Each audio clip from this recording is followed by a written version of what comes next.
Alberto. Íbamos a repasar, Alberto. sí, bueno, hizo una nota con Mario O'Donnell que se la pasaron esta mañana en su programa de Urbana. Sí.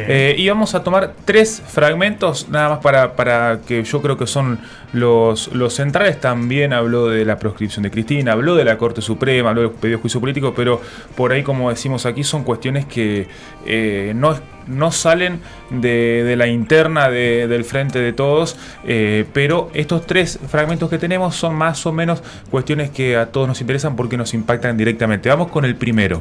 Planteando el año electoral, ¿no? Viene una defensa de lo que fue la gestión de estos años, tratar ante una sociedad que está bastante decepcionada, básicamente. Si uno ve las encuestas, tampoco es que hay un enorme entusiasmo, las que salieron ahora en las últimas horas, no hay mucho entusiasmo en general, y me parece que un poco Milei también es expresión de una cierta, ¿o no? ¿Y de qué es expresión Milei? Yo lo que veo es que las encuestas dicen que hay un 30-40% de la gente que está como que sin opinar. Y la verdad la impresión que yo tengo es que a esa gente tenemos que darle algún tipo de mirada, tenemos que llamar su atención. Esos son los que a mí me importan. El mundo ha dejado una humanidad decepcionada. Porque la pandemia, ha dejado una humanidad decepcionada. En el mundo. Los jóvenes no aquí, principalmente. En el mundo. Los jóvenes también. Los jóvenes principalmente porque para ellos se alteró mucho la vida cotidiana y también porque sufrieron pérdidas. Y ya el solo hecho de dejar de socializar con un amigo en el club, ir a bailar, ir a tocar la guitarra, ir al colegio, son todas cosas muy frustrantes para un adolescente. Bueno, ahí refiriéndose al adolescente y al efecto Milei, al efecto derechización, al efecto alternativa que uno quiere buscarle, lo que uno puede decir es, mira, si vas a plantearlo por el lado de que votan a otra cosa porque dejaron de ver a sus amigos en el club, me parece que es un enfoque bastante errado. Había por ahí algunos, estamos viendo si podemos hablar mañana con un investigador. ¿Qué está haciendo Alberto por integrar a los jóvenes? Exacto. ¿Cuál es la política que lleva adelante este tipo que hace 3 años que gobierna y que forma parte de un grupo político que gobernó 12, 16, 15 de los últimos 19 años?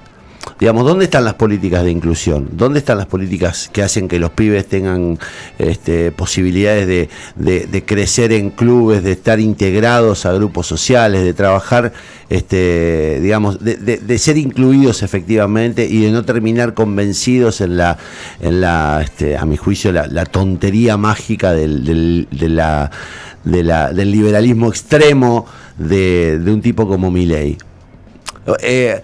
Él habla como si fuera un testigo. Sí, y por eso digo, no está viendo la problemática central de los jóvenes. ¿Por qué el descontento de los jóvenes? Por ahí alguno planteaba en redes que este año van a votar pibes de 16 años, sí, que nacieron en 2007, y toda su experiencia de realidad política, económica y social fue pésima. Por eso es que están mirando un montón de pibes a estas nuevas corrientes que bueno, y así pasa lo que pasa. Vamos al segundo fragmento y vamos a ir desmenuzando el discurso de Alberto. Yo expliqué, como siempre digo, que hay múltiples causas que generan inflación. El déficit fiscal es una de las causas. Emitir dinero para tapar ese déficit es otra de las causas. Y en la Argentina hay una tercera causa, que en la economía se lo conoce como inflación autoconstruida, que hace que muchos pequeños formadores de precios, ante la posibilidad de que algún precio altere las reglas de su comercio, aumenten los precios. ¿De qué estoy hablando? Estoy hablando del kiosquero que escucha que podría subir la luz. Y entonces dice, me va a afectar la tarifa de luz, entonces ya empiezo a remarcar el precio. O va a subir la nafta, va a subir el combustible, entonces van a subir todos los precios, yo me protejo y empiezo a subirlo ya. No estoy hablando del consumidor, estoy hablando de pequeños formadores de precios. Los grandes formadores de precios arman sus cálculos y bueno, ahí hay muchos elementos que fluyen para lograr ese objetivo. Pero yo estoy hablando no del consumidor. El consumidor es una víctima. No es que el consumidor. Bueno, ahí la pregunta era sobre lo que la frase podría decirse sacada de contexto de hace unas semanas, que dijo que la inflación era psicológica. Vamos de atrás para adelante. Primero dice que los grandes formadores de precios tienen sus propias variables. Variables que hasta ahora no hemos visto que haya atacado. Y pone el foco sobre estos pequeños comercios de barrio que tiene cierto dejo de... No diría de maldad, sino de no ver las cosas. ¿Por qué? Porque cuando se anuncia precios justos, para entrar a poder adquirir los productos a esos precios, uno tenía que tener una cantidad determinada de productos incluidos en la lista. Muchos comercios de cercanía no pudieron acceder a todos estos porque no tenían la capacidad. Después podemos decir que la capacidad de negociación con los proveedores es muy distinta de una gran cadena de supermercado que de un negocio chiquito. Ni hablar de las facilidades con promociones de bancos, promociones de tarjeta, promociones de billeteras financieras que en los comercios chiquitos no tienen, y por ahí sí uno encuentra algunas cosas un poco más caras, otras no, otras le compiten a los supermercados, pero todas las últimas medidas que ha tomado el gobierno de precios justos, de algunos acuerdos de precios, fueron una gran transferencia de fondos y de recursos hacia los grandes supermercados que durante la pandemia y durante el último año le fue muy bien económicamente.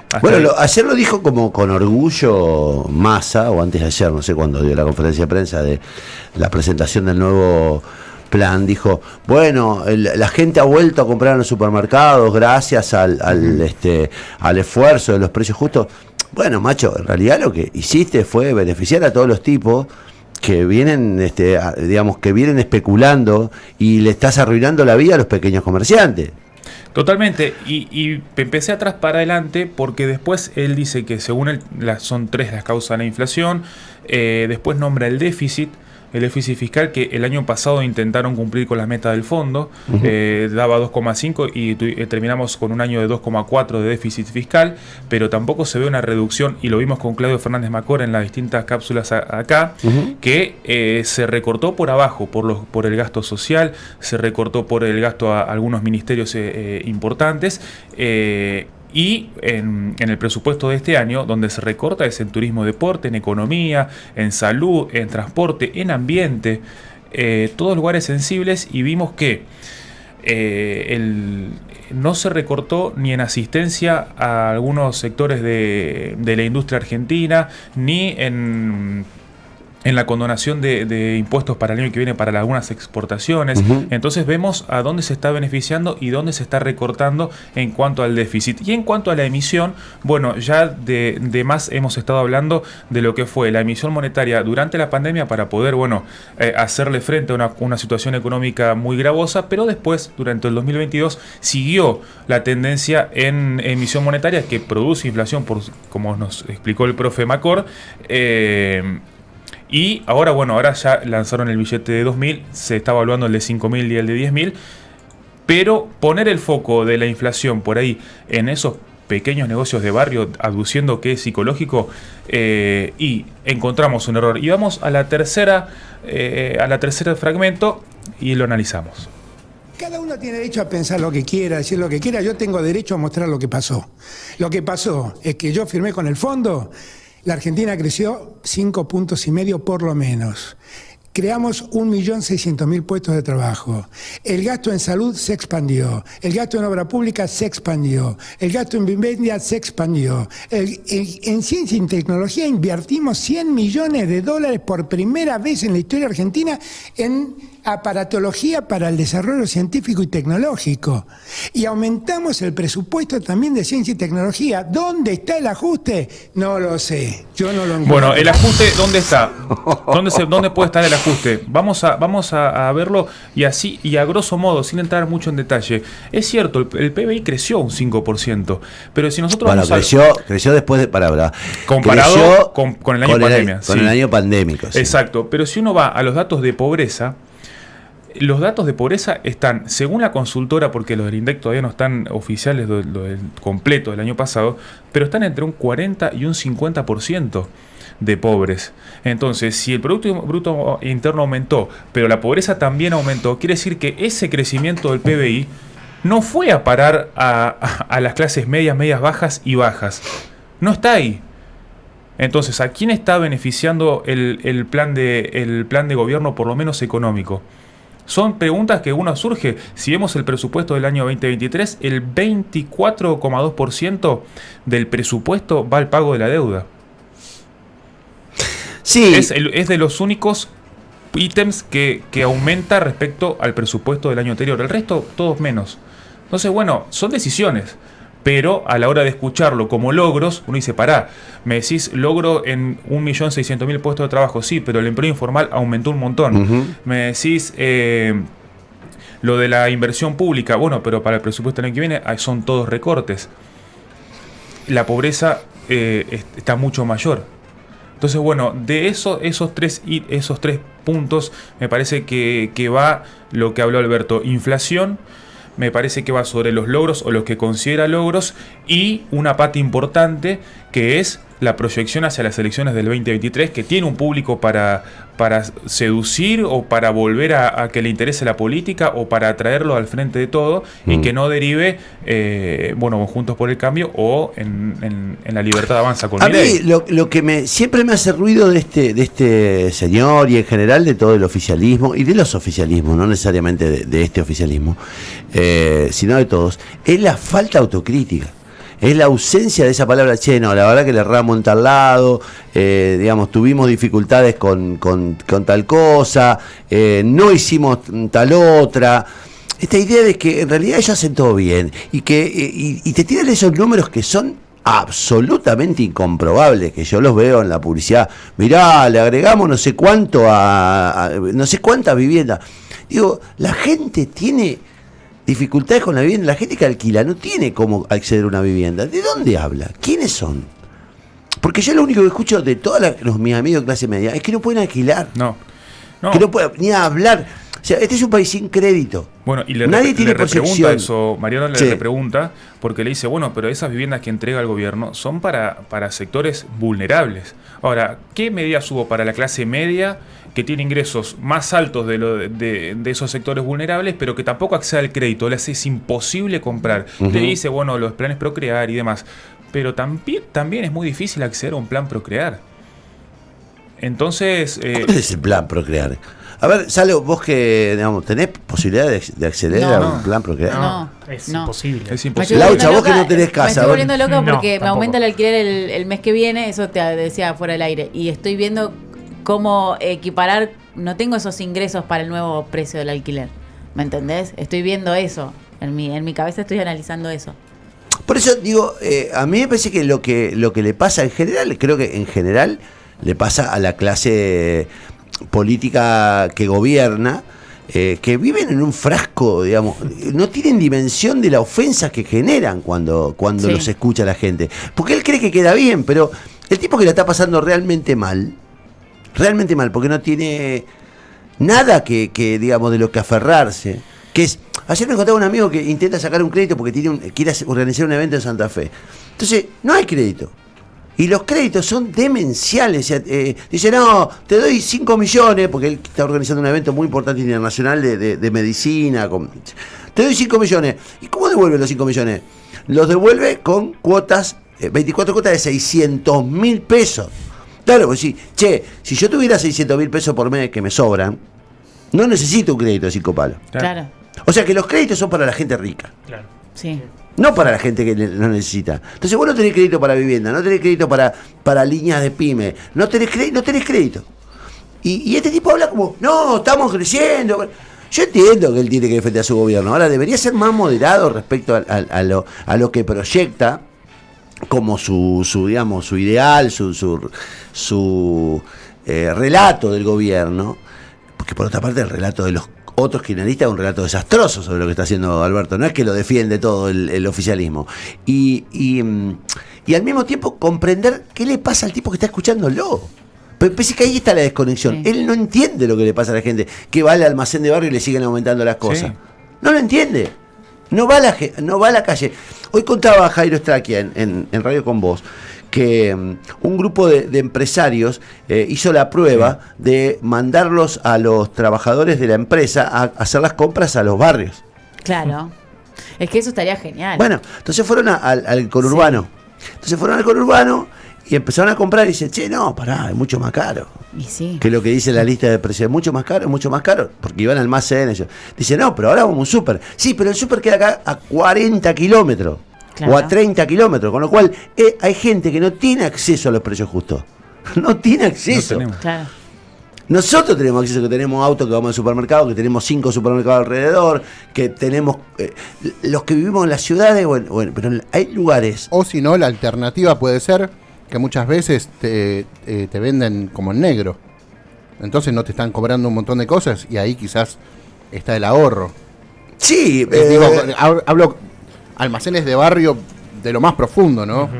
Y de pueblos. Es que por eso tampoco pudieron acceder a los precios justos, porque la informalidad que existe en un montón de comercios pequeños, hasta hablamos de la problemática con las carnicerías, ahora con la devolución, es que también muchas carnicerías no te dan factura, no están bancarizados, entonces y mucha parte de la población, clase media, media baja, no están bancarizados. Entonces vos das un montón de beneficios para gente que accede a una tarjeta de débito, que tiene una cuenta en el banco, que tiene ingresos en el banco. Entonces, los planes no están destinados a la que tampoco clase son trabajadora. tantos, Tampoco son tantos. Que tampoco son tantos los beneficios, porque vamos a convenir que nosotros ya vivimos en un estado de retracción constante, vas achicando costos. Sí. Y hoy charlamos con Anita y dice, no, porque en realidad debería haber un ajuste de sueldo. Digo, ¿cómo haces un ajuste de sueldo cuando no tenés nuevos ingresos? Digo, el empresario hoy tiene un problema serio, que no tiene más ingresos. Y tiene cada vez más carga impositiva, y cada vez más el Estado le hincha las pelotas todo el tiempo al empresario, al pequeño empresario. Y vos te encontrás con una masa de trabajadores que necesitan más recursos porque la inflación les está comiendo el alquiler, la comida, la electricidad. Los tipos anuncian, vamos a aumentar un 15% la energía. ¿Sobre quién? No, indiscriminadamente. ¿Por qué? Si yo no tengo 15% más para pagarte la luz, Claro. ¿de dónde querés que saque no el 15%? hay forma de tapar esos. No hay Entonces forma. digo, Alberto está omitiendo ese proceso. Lo está omitiendo, parece que no existiera. Yo creo que sí, y después uno ve mucho énfasis en la cuestión de la Corte, después sopesando un montón la cuestión de la interna, que hoy para mí es lo que lo ocupa. Porque hoy nosotros vemos y están más preocupados por la mesa para reunir a los sectores del peronismo del Frente de Todos que por medidas concretas. Y no se ven reformas estructurales a futuro. No vemos una reforma impositiva, no vemos una reforma de distribución, laboral. Porque yo te digo, las dificultades que afronta hoy el mercado, el empresario, no el gran empresario, no el pequeño empresario que necesita blanquear porque está todo el tiempo al riesgo de tener problemas laborales que lo fundan. Digamos, un problema laboral que vos tenés y te funde la empresa. Vos no podés blanquear porque no tenés recursos para poder pagar las obras sociales, pagar los aportes jubilatorios, porque tendrías que reducirle a la mitad el sueldo al tipo. Y el tipo necesita la guita para poder vivir, no para que le paguen la obra social y el coso. Digo, cuando vos no tenés una mínima, no te tiran una soga.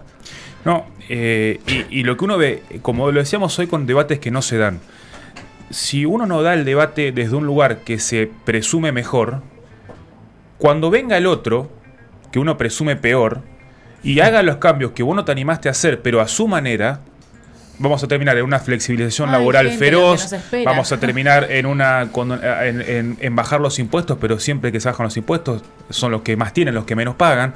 Entonces, y achicar el Estado y que te dé cada vez menos prestaciones. Entonces, uno no puede eliminar los debates porque dogmáticamente no te sirve. O lo haces bien vos, o va a venir alguien que lo va a hacer peor y para perjuicio de todos. Es lo que yo siento que puede pasar. Pero yo pregunto, como bueno, clase media, ¿qué recortes hay que seguir haciendo? Porque estamos todos de acuerdo que acá todos dejamos de hacer cosas, supongo. O comprar, o acceder a determinadas cosas. Hablamos de la clase media. Y cuando uno escucha... ¿Hasta qué punto? ¿Qué más tenemos que dejar de hacer, digamos? Para que nos den los números. Eso, o sea, pienso en eso. Todos los meses hay que ajustar algo. Y aún así no se llega. Sí, a veces calidad de vida incluso. Es que es calidad de vida. Sí. Digo, por ahí muchas veces uno dice, bueno, no me compro tal remera, me compro esta, viste, acá en el africano que la vende re baratita, y no O ya compro no tanta compro. carne y compro un poco más de arroz, pero con un poco más de verdura, y Claro, así. claro. Creo que Sí, sí. se va haciendo Todo el tiempo recortes en la estamos calidad de vida. Todo el tiempo estamos empujados a negrear, a facturar menos, Sí. a ver la forma de engañar al fisco, y en lugar de estimularlo, digamos, porque, claro, si yo te digo, ayer un amigo me decía, yo le contaba me había llegado el mensaje de lo de las ambulancias, y me dice, ¿yo para qué pago impuestos? Me dice, Sí. yo pago todos los impuestos, lo que estos tipos no me cargan nafta en las ambulancias. Y es una reflexión razonable. Y sí. Si yo pago impuestos y te sacan el 50% entre el piti flauta, más IVA y todo eso, digo, loco, lo mínimo que yo quiero es que vos le cargué la nafta a la ambulancia. Y encima ni siquiera me cargá la nafta a la ambulancia. Digo, es muy injusto, y la verdad que la política da la impresión de que no está a la altura de las circunstancias, porque, digo, la verdad en este país hay que dar debates serios. El tema de la reforma laboral, yo sé que es odioso decir esto, la reforma laboral, porque además nos enseñaron dogmáticamente a decir, reforma laboral, malo, quema, tuto. Claro, le quema a Moyano, a Hoffman, a Molina, le quema a ellos que le saca la guita, con la que se enriquecieron, todos los sindicatos se enriquecieron monumentalmente con las obras sociales, con las retenciones. Claro, les toca la caja a ellos y dicen, no, eso es tuto, malo, eso en realidad le arruina la vida al trabajador. Bueno, macho, pero si vos tenés que buscar forma de incluir gente en el mercado blanco y dejar de ganar vos. Ahora, los gremios, de verdad, son una máquina de obstruir la posibilidad de que la gente tenga trabajo. Y te exigen como empresario a vos que cumpla con reglas que son suecas. Ni suecas. Pero digo, esos debates hay que empezar a darlo, y hay que asumir que esos debates hay que dar, y hay que sacarse los dogmas encima, y hay que entender que hay tipos que han hecho mucho negocio con este tipo de empobrecimiento. Los ricos, muchos ricos, muchos, pero también muchos tipos que están enquistados de la teta del Estado y viven de eso. Y viven todo el tiempo de ello y se enriquecen con eso, mientras los trabajadores pierden, mientras nosotros no tenemos nafta para la ambulancia, mientras no tenemos línea de crédito. Es muy indignante, porque en el fondo es un debate hipócrita. No, guarda con tocar las leyes laborales, porque las leyes laborales son incumplibles, macho. Son incumplibles. No podés cumplir. ¿Sabés que termina la ley laboral? En que no das empleo o que negreas al trabajador. Y si negreas al trabajador, porque no podés blanquearlo, el riesgo que corre es que te cierre la empresa inmediatamente porque tu trabajador tuvo un accidente y vos tenés que pagarlo. Y no la RT, porque no le podías pagar la RT. Entonces, digo, todo eso es una especie de caos así que estos tipos no lo ven. No lo están viendo. Y si lo ven, dicen, no, yo de esto no hablo porque me tengo que comer el costo. Sí, muchas veces también pasa que el mismo empleado le pide a su empleador que la paga sea en negro, porque si le empieza a hacer aportes es mucho menos lo que recibe. No es menos. Entiende No es menos lo que recibe. Que el empleador no está para pagar. No, es que un empleado en blanco cuesta un 35, un 40% más. Entonces, si vos multiplicás, tenés 100 empleados y tenés que multiplicar por 40% más, vos directamente te quedás sin productividad. O sea, no hay forma de que te cierren los números. Por lo menos en el país de hoy, con el mercado de hoy, con el funcionamiento de la economía de hoy. Entonces digo, si nadie está atendiendo eso, ¿cómo carajo quiere que la gente tenga obra social, esté blanqueado? ¿De dónde saca este tipo que hay 1.600.000 empleos nuevos en blanco? Deben de ser empleados públicos. Porque lo que crece es el empleo público. Sí. Sí, es más de lo mismo. Y que en general son contratos basura. Que son contratos como, digamos, los contratos COVID. Entonces digo, te dicen con tanta desfachatez, che, hay 1.600.000 empleos nuevos. ¿Dónde están? Si mi familia en general va perdiendo el empleo, no va ganando. Entonces digo, la verdad es que hay mucha hipocresía y hay mucho temor a dar debates que lamentablemente son debates que hay que afrontar, ¿viste? Decir, che, no, pero esto es malo. Bueno, es malo, pero esto es mucho peor. Sí. Lo que estamos viviendo es mucho peor, está generando un daño aún peor.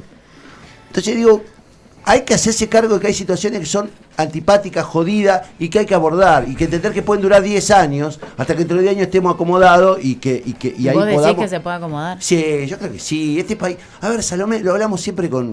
Es que yo tengo una sensación de desamparo total. Pero ¿sabés qué pasa? Eso siento, no, no es que pierdan la todo es esperanza. tristeza y dolor, una cosa así siento, ¿Sabés ¿no? qué es lo dramático de este país? Que este país tiene debajo de la tierra, si no la más, una de las mayores riquezas del mundo. Sí, bueno, pero el tema es cómo se trata eso. Entonces, si vos no tenés políticas que estimulen la explotación de eso, que no termine siendo un negociado, la Bueno, ley de minería en Argentina sí. le permite a las empresas internacionales, ley de minería que firmó Cristina Fernández de Kirchner, no Macri. La ley de minería que firmó Cristina Fernández de Kirchner le da un 50% de las ganancias a los tipos libres, y lo hacen por declaración jurada. Se llevan lo que quieren por declaración jurada. ¿Sabes cuánto le da Chile? ¿Sabes cuánto le da Chile? Argentina pagan perdón, ese así el número. En Argentina pagan un canon del 4%. Del 4%. Y los tipos se llevan toda la riqueza que quieren y hacen una declaración jurada. Dicen, no, me llevé 2.000 kilos de no sé, de cloro, lo que sea, no sé qué se lleva. Sí, a todo. Claro, Tuki. pero Chile, que es un país supuestamente conservador, neoliberal y todo lo que quiera, Chile le cobra un mínimo del 20% del canon de lo que se llevan, le obligan a mostrar lo que se llevan, y si supera tal monto, eso crece al 40%. O sea, Chile se queda con el 40% de la ganancia de lo que se exporta de minerales. Argentina no. Y lo que te indigna es que los mismos tipos que le firmaron la ley a los mineros para que se lleven todo como se lo llevan, te dicen, la patria minera, hay que tomar la casa del lago escondido. Si fuiste vos, hermano, fue tu jefa la que lo hizo. Digo, la verdad es que el nivel de paranoia que hay, te corren por izquierda, pero después cuando les toca gestionar, hacen cagadas enormes. Que permiten Claro, que pero ¿sabés lo que me preocupa? Es que, bueno, con el voto nosotros elegimos quién decida todas esas Claro. cuestiones. Y que no veo, que es lo que siempre hablamos, no veo una opción que me cambie eso. Porque el voto odio, lo que decimos siempre, bueno, que se vayan estos, lo voto al otro, y después estamos en la misma. No hay otro camino. Y es la misma ruedita. Y no hay otro camino. Y eso o sea, es mi preocupación a largo plazo, es no tener la opción para salir de esta ruedita de hámster que es entre los K y entre... Por eso, cuando te el dice macrismo. alguien, le jugás a favor de la derecha, de la reforma laboral. Mira, hermano. Estamos en la ruedita del hámster, gente. No, pero Yo además, me siento a favor, así. o sea, la verdad que a favor de la derecha, lo único que ha crecido a favor de la derecha, por culpa de todas las estupideces que no supiste hacer, es Milei. Que es un tipo de verdad peligroso. Yo te lo digo yo sé que después nuestro oyente se enoja, pero digo, Milei es un tipo de verdad peligroso, es un mesiánico. Y es el precio, y sí, es el precio que se paga por no tener una... Entonces hay que volver a creer en la política, pero hay que pedirle a los dirigentes políticos, pongan cojones y se hagan cargo de comerse los costos. Este salame de Alberto Fernández no se quiere comer un costo. Y se comió todo, por no querer comerse un costo. Nunca dice sí.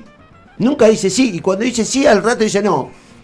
Viste, le preguntaba a Mariano, ¿por qué no sacaron billetes de 2.000, de 5.000 y de 10.000?